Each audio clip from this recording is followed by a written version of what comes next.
Have you ever clicked on one of these videos? Gaming is boring now, here's why. Make gaming great again. These have gotten really popular over the last few years, and I've watched enough of them to know what they're going to say. It's some mix of treating games as a reward, not playing efficiently, and taking your time. While this is all great advice and did help me, it didn't fix my problem. I played games for a few days and really paid attention to how I was playing to figure out, how do I ruin games for myself?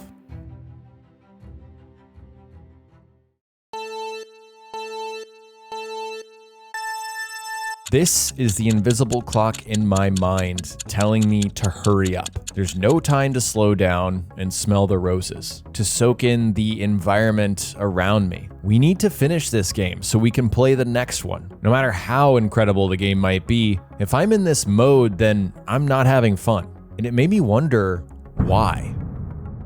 Why am I rushing? Did I forget Makarov's words of wisdom? Remember, no rushing. One of the first things I realized I was doing is skipping certain parts of the games that I play. Dialogue is a big one. I don't want to wait for this character to finish whatever they're talking about. Less moaning, more details. Unless this is a major cutscene, this dialogue probably isn't that important. Don't get me wrong, I love an amazing story, but most of the time, I want to get back to the part of the game where I'm in control. So when a game gives me additional dialogue options on top of the ones I'm already having to do and then highlights the one that moves the conversation forward, I'm smashing the highlighted one.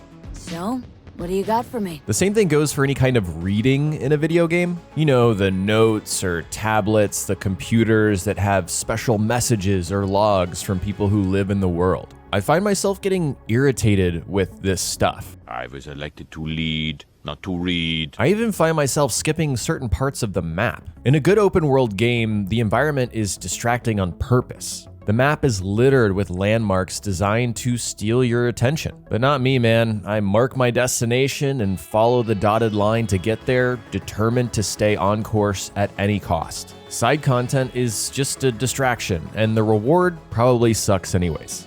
Skill trees are full of minute bonuses that don't actually matter and look way more complicated than they really are. Tutorials? I don't want to read while I'm just starting to play a game. I've played many games before. I know how the map works. Shiny things to loot on the ground, chests, drawers, I don't know, it's probably junk anyways. When I skip these things, I'm not just saying this isn't worth my time. I'm saying these things, they don't matter. And hey, some things in games aren't worth your time. These days, a lot of elements exist just to keep you playing instead of genuine, rewarding fun. But I've found that more often than not, when I'm able to slow down and accept what's in front of me instead of rejecting it for any of the reasons I mentioned, these things actually bring me closer into the game. They bring a level of immersion that I wouldn't get otherwise. And if I never give this stuff a chance, I don't even know if it's worth my time or not. It's much better to try something and decide for myself whether I like it or not than to never try it at all. That optional dialogue, it fills in the gaps. It gives context to whatever mission I'm on. That note I found on a computer, it was written by some character who lives, or most of the time lived, in this imaginary world. It's actually fun to get lost in these side stories that, again, color in the detail where it was blank before. Skill trees, no matter how dense or disruptive they are, they exist to let me choose how I want to play. Some are certainly better than others, but they're a necessary evil in the end. Tutorials, oh my god, I can't tell you how many times I've discovered a simple game mechanic or explanation to something I was confused about, like a dozen hours into a game. And if I'd have just slowed down, read, or even practiced whatever the game was trying to teach me the first time around, I would have avoided that confusion. Looting is something I have an especially hard time with. So much loot in video games is straight up junk designed to be sold to a vendor for money. Red Dead 2 has the slowest looting of any game I've ever played. But you know what? I love it for that. It forces you to slow down and touch the bodies of every single bandit that you just killed, to sift through every container and appreciate the absurd level of detail. Bending over that many bodies might give you lumbago, but I'd say it's worth it. Working hard? It's the lumbago. Get up! Now, I'm sure you're wondering or thinking, jayvee, you don't have to play every single part of a game to appreciate the experience. And you're absolutely right. If you're able to skip parts of games and not feel guilty about it, honestly, I'm jealous. Truly. I think for me, it's more about why I'm skipping these things. If I can't sacrifice time, which I'm treating like this extremely precious resource that must not be wasted, then I shouldn't be playing at all. I really struggle when I get stuck in games. If a puzzle is stumping me, and they often do, I've got like a 3-minute timer going on in my head before I'm looking that thing up and progressing the game no matter what. It's not like when I was a kid, when time moved so differently. You know, playing on PlayStation 2, I would struggle for a long time to finally overcome whatever I was stuck on. I can look up the solution to these problems in seconds, and boom, I've solved my problem. But in the process, I've robbed myself of the joy of figuring it out on my own. Another problem I've found with rushing in games is that the very act of rushing means I'm paying less attention. And the less attention that I pay, the less fun that I have. If my mind is elsewhere, thinking about how I should be making a YouTube video and being productive, or the grocery run that I need to make for dinner, then I'm not fully present. I'm not soaking in the experience. And if that's the case, I mean, what's the point, right? I might as well be doom scrolling on my phone. For the longest time, I would play video games based on playtime. Before I'd even start, I'd ask, how long is this game gonna take me? And I just think that's the wrong question to be asking. I know we all have busy lives with responsibilities. Hell, I'm about to become a dad for the first time, and that's absolutely going to take up more of my free time. But my reality is I don't have those issues right now. I was putting a time limit on myself to enjoy the game, and in hindsight, that's kind of insane. It doesn't let you do one of the best things about games, which is to explore, to wander. It reminds me of one of my weirdly favorite words, which is wanderlust. It just means a strong desire to travel and wander, and I think you can really apply this to games. One of my favorite gaming memories is falling for wanderlust during Fallout 3. An empty, brutal, vast wasteland was waiting for me to explore. It engaged that part of my brain that could only imagine what might be out there. That feeling of possibility was almost more powerful than anything that actually existed in that game. It's often said that the most memorable experiences in games are the ones that we chart for ourselves. Deciding to veer off the beaten path to uncover that hidden gem of a side mission, that feels organic because I found it. It feels personal to me. Something else I struggle with is decision paralysis. When there's too many choices to be made, I get stuck on which should I choose instead of which do I want to choose. It's funny because choice is the bedrock of what I look for. It's one of the things that I enjoy in games the most. It's part of the fun for me. I especially love the this or that decisions where you get locked in to the choices that you make and you can't do everything you want to do in a single playthrough. It makes those choices feel permanent. But at the very same time, I'm afraid to make the wrong choice, to choose the worst class in a game or the wrong skill points and wasting them. Most times I default to Googling things like, what are the best skills in the Outer Worlds 2? I especially hate it when a new game comes out and you'll see a tips and tricks video that says, here are the things that I wish I knew sooner, or don't make the same mistakes. And I'm not calling anybody out. I used to make those very same tips and tricks videos. The problem for me is that when you provide solutions like that, this is the best thing, that's the worst thing, it sidesteps a crucial part of video games, which is experimentation. Can I make that jump?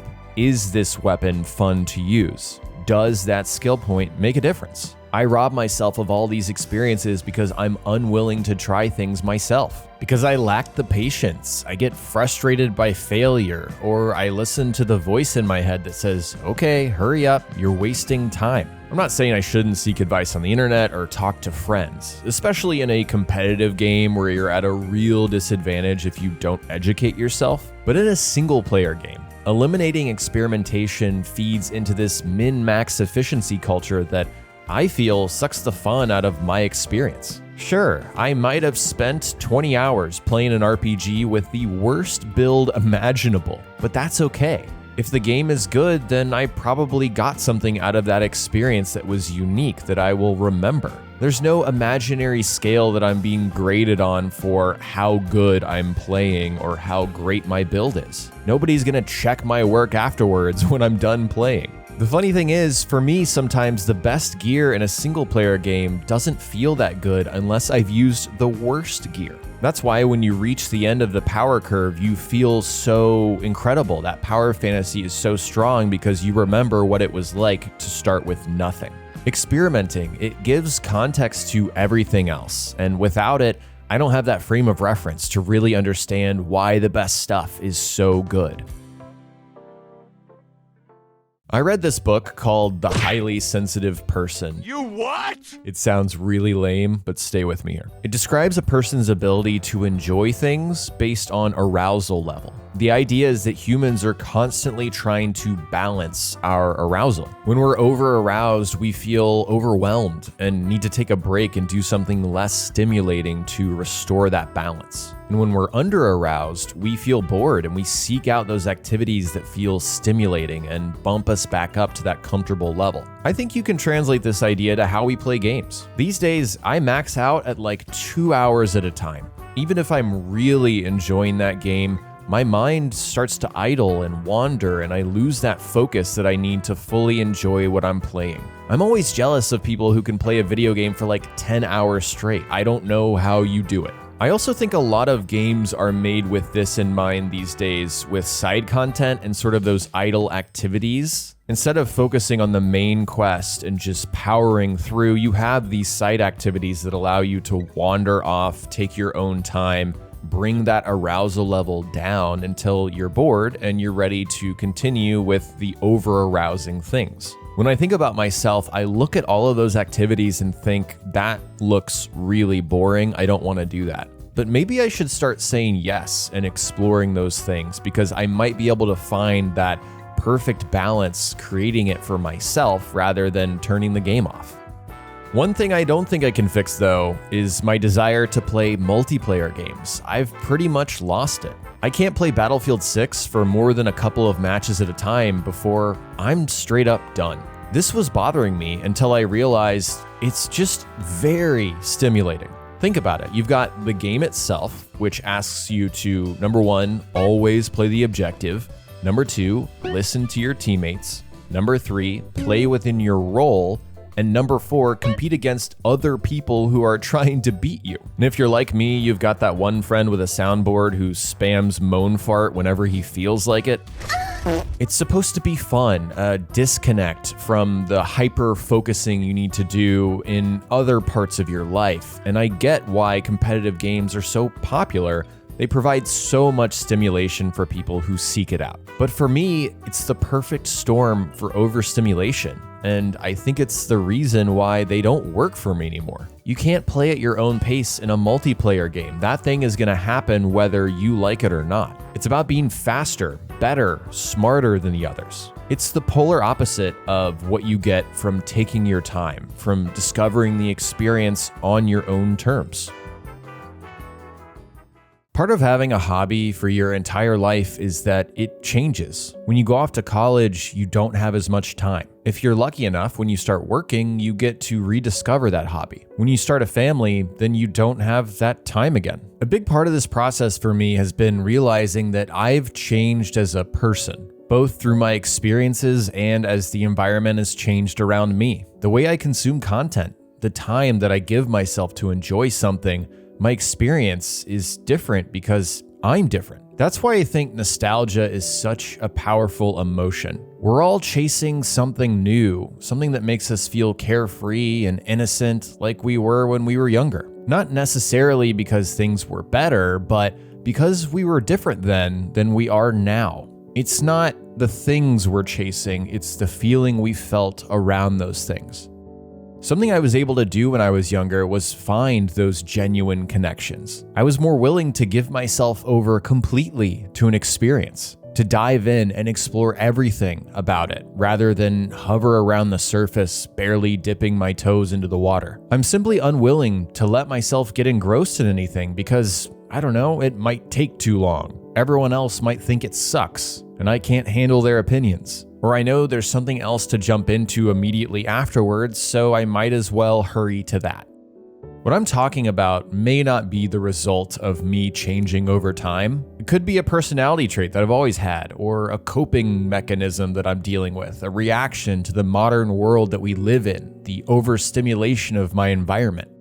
The only thing I know for sure is that I'm different than I used to be. And honestly, that's probably a good thing. That's how it should be. I think we all should change, or at least be willing to.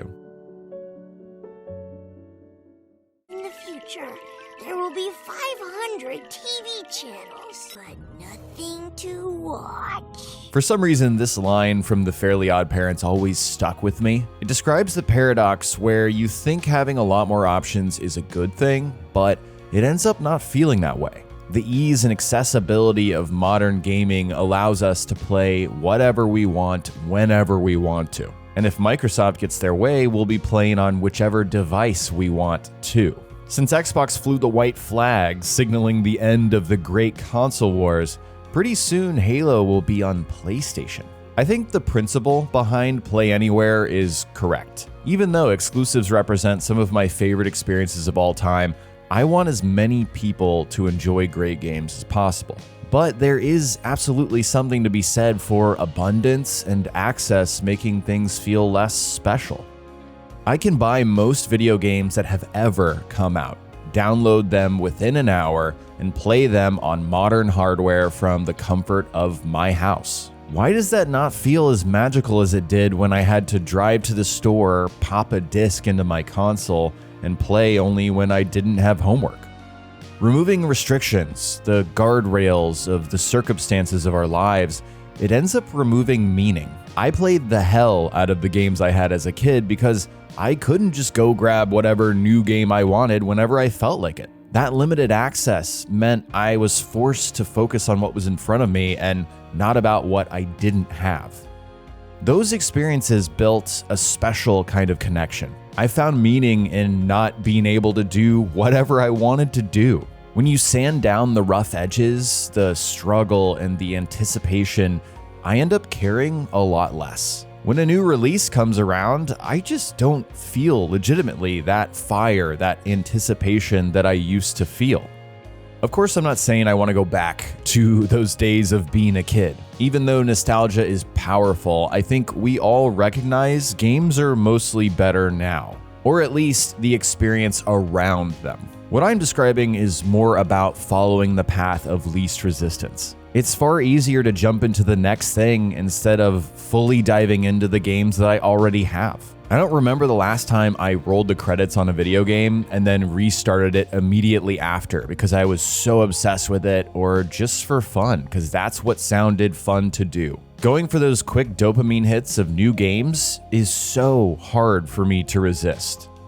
Now, I do think there are ways that I can get around this. I can fully commit to a single game. Outside of making content for YouTube, I can decide to play only one game at a time. I can put self-imposed guardrails and push through the boredom that I start to feel playing only one game. Instead of letting that push me away, I can lean into and embrace that feeling. I can fully explore everything a game has to offer. I can create those deeper connections through the struggle instead of parachuting away because it's easier.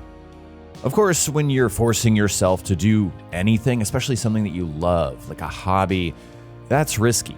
I've noticed that when I've done this in the past, I can end up ruining something that I was supposed to be doing for fun.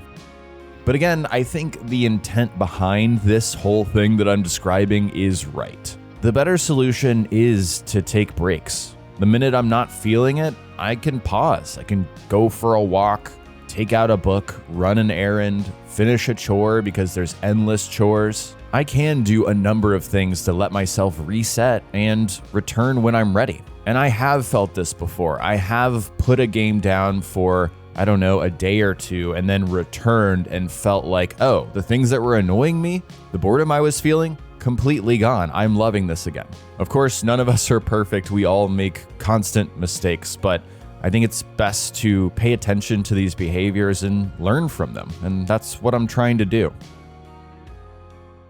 Another huge part of why I rush through games is the way that I've been making YouTube videos for much of the last 3 years. I've already made a video about this, so I won't repeat myself too much. I've made hundreds of videos where I play only the first hour or two of a game and then I never touch it again. My intent was never to dive deeper and connect with the game. It was to record a YouTube video, and again, I want to stress there's nothing wrong with that. But it's worth recognizing I'm feeling this because that's just not how these games were meant to be played if you actually want to enjoy them. Now I'm going to say what you're probably thinking. I know I've repeated the same things that I said I wouldn't do. The title of that video was, I can't keep making videos like this anymore. And then I literally did keep making videos like that. The truth is, I'm just struggling to let go, to take a leap of faith and trust my instincts and go make videos like the one you're watching right now. Because honestly, this might suck. This video you're watching, it may not be a good video. But I'll never find that out if I never make it. At the end of the day, no matter how much you guys like something, if I don't like it, I shouldn't do it. Plain and simple. I need to embrace change. Move onwards and upwards. I've listed all these ways that I feel like I'm sabotaging my own experience playing games. So what am I gonna do about it? I'm gonna stop playing so many damn games. I think I'm genuinely robbing myself of the best versions of the things I'm playing. I don't think there's a wrong way to play any game, period. But there is a wrong approach. I feel like I treat video games like I do chores, like tasks to be done. Instead of sitting down to enjoy them, I use games to occupy time. I get annoyed when I don't finish something quickly enough, like I'm not efficient enough. And like, what even is quickly enough? When will it be enough for me to just play a game start to finish however I want to? I've realized that I play games not because I genuinely want to, but because it's just what I do. It's my programming, and it's what the environment around me is signaling I should be doing. So I'm gonna unplug and stop trying to play every new thing that looks interesting to me or that everyone else is talking about. I'm gonna stop reading Game of the Year lists and looking for the best games because I'm so afraid of wasting my time on the quote bad ones. When I find something that I want to play for myself, I'm gonna stop rushing through. I'm gonna slow down and stare at the wildlife. Walk to the objective marker instead of run. Explore that weird corner of the map that doesn't seem to have a purpose. Invent some reason for it being there with my imagination. I'm gonna play older games right when those new exciting ones are coming out because that's what I want to do. I'm gonna ignore that building over there and not worry about looting it and try my best to not feel guilty about that. I'm gonna try to start playing games on my own terms, and hopefully I'll learn to appreciate and enjoy games more than ever.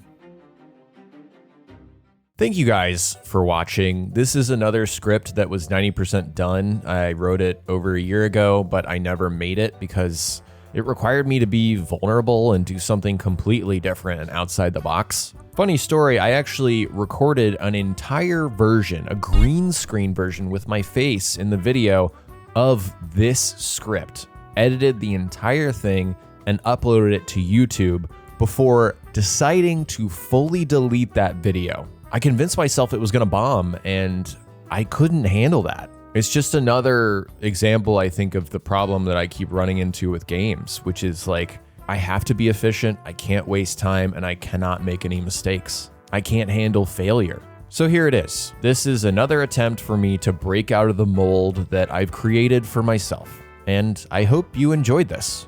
Please let me know what you think. If you enjoyed the video, hit that like button. And I never thought I'd say this, but I always appreciate it when a creator does. If you didn't like it, please dislike the video. It's valuable feedback. I love you guys. Talk to you next time.